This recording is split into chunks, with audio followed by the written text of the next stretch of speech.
us see this theorem. What it says, the tangent at any point of a circle is perpendicular to the radius through the point of contact. Okay, क्या कह रहा है कि कोई circle है जिसका centre O है और यहां से टेंजेंट गया है जो P पॉइंट, जो उनका पॉइंट ऑफ कांटेक्ट P है, ठीक है। तो पॉइंट ऑफ कांटेक्ट से अगर मैं रेडियस बनाता हूं OP, ये मैंने रेडियस बनाया, और तो हमें ये प्रूव करना है कि ये जो है ये परपेंडिकुलर होगा। एक टेंजेंट और एक रेडियस, पॉइंट ऑफ कांटेक्ट पे जो रेडियस है दैट विल बी परपेंडिकुलर, ये हमको प्रूव करना पड़ेगा, ठीक है। यानी कि ये 90 डिग्री है, ये हमें बताना है, ठीक है ना। इसे बताने के लिए हम क्या करते हैं, हम एक पॉइंट लेते हैं, कोई पॉइंट हमने इस लाइन पे ले लिया है, कोई भी पॉइंट हम ले लेते हैं दैट इज Q, एक पॉइंट ले चलते हैं और हम इसको यहां पे ज्वाइन कर देते हैं,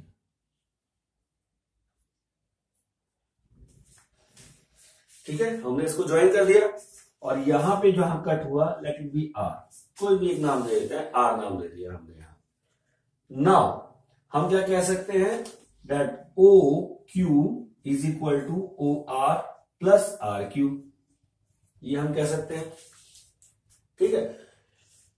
तो यहां OR प्लस RQ है, तो OR क्या है, OR is the radius of circle, इसका रेडियस है, और रेडियस OR और OP बराबर होंगे, तो मैं यहां कह सकता हूं OP प्लस RQ, ठीक है।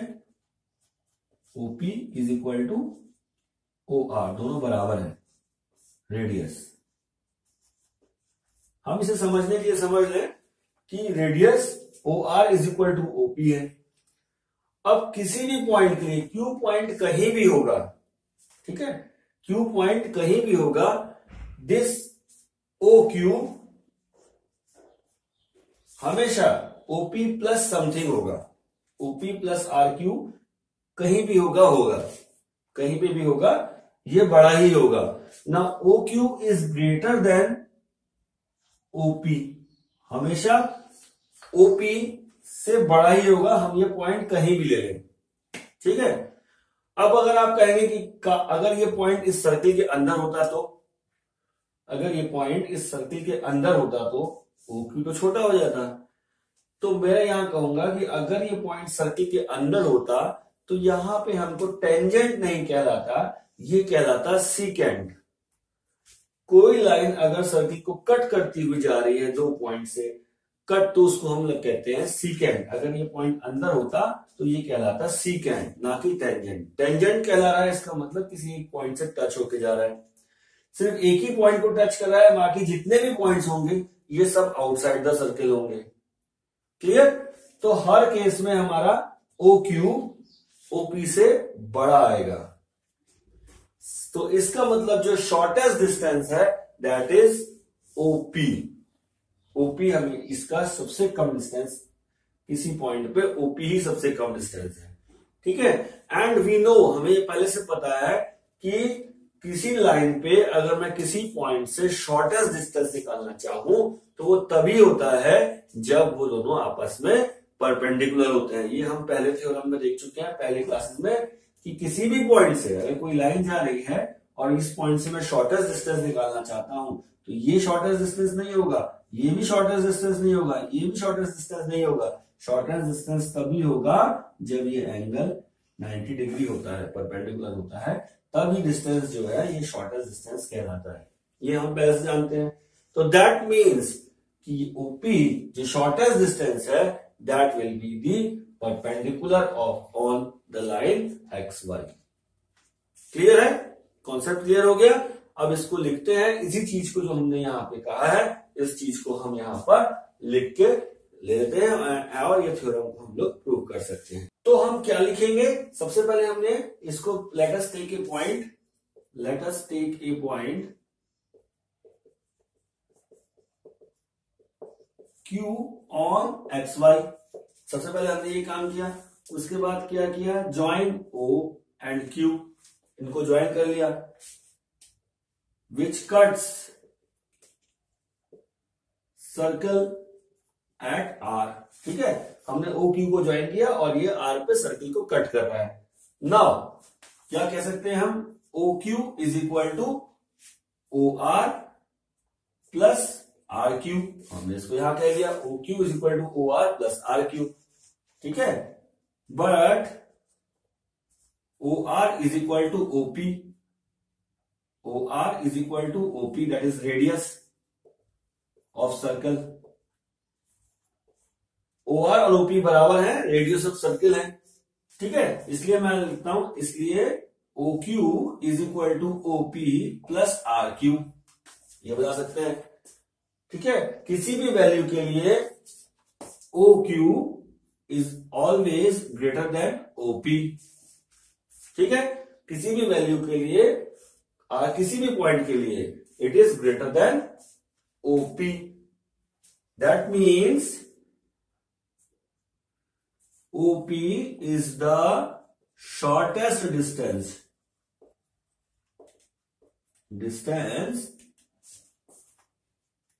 from O to XY।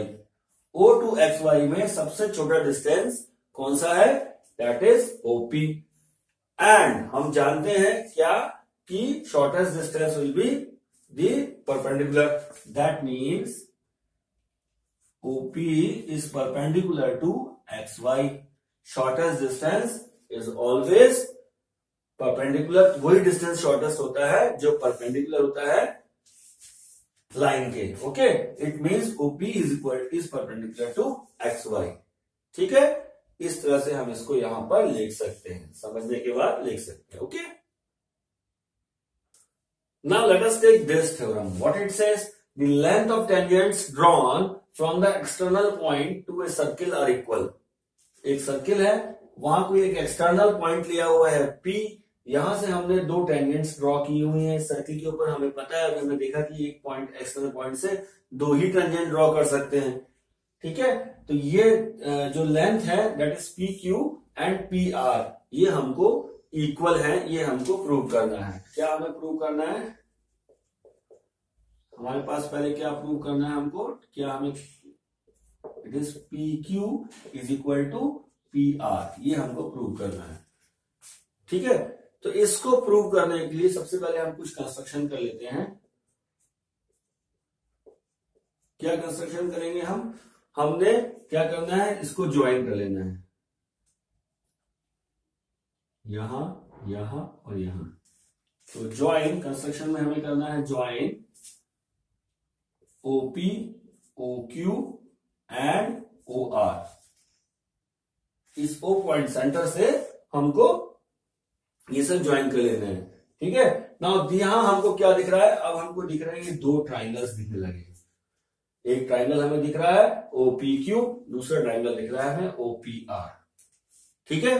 In triangles में ये क्या है? This is radius. अगर हम इन दोनों को कॉन्ग्रुएंट प्रूव कर दें तो हमारा काम बन सकता है ना।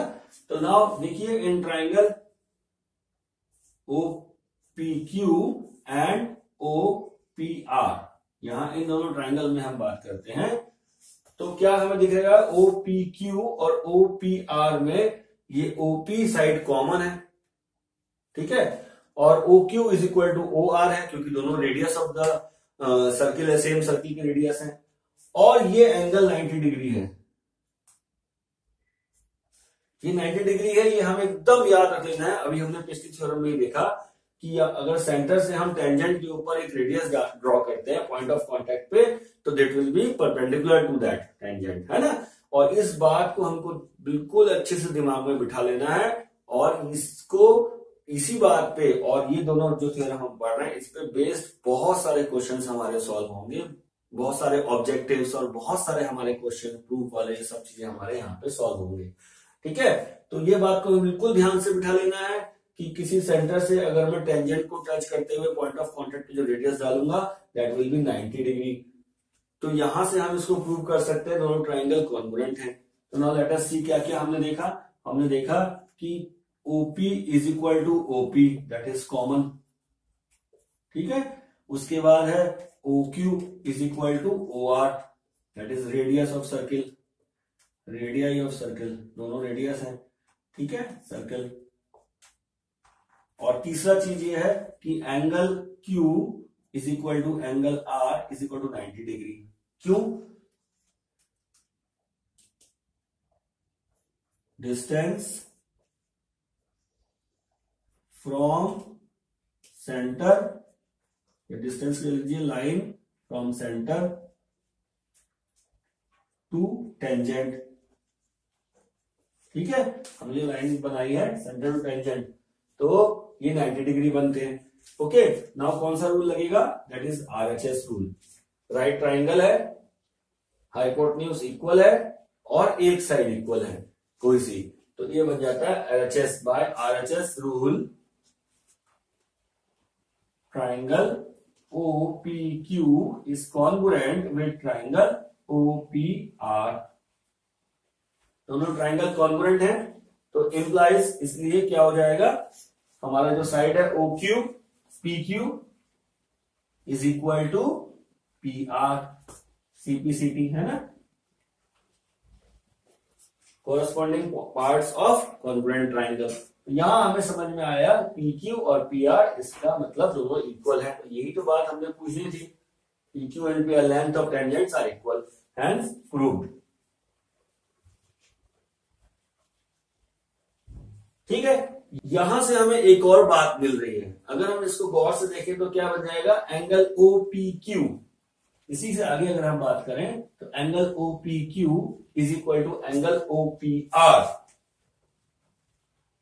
Again corresponding point of congruent triangle OPQ, ये एंगल इस एंगल के बराबर हो जाएगा। ठीक है, अब ये बराबर हो गया तो इसका मतलब हम क्या कह सकते हैं कि OP इज द या PO is the angle bisector of angle QPR।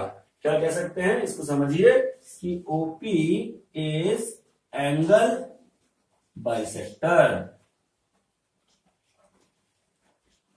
Of angle QPR।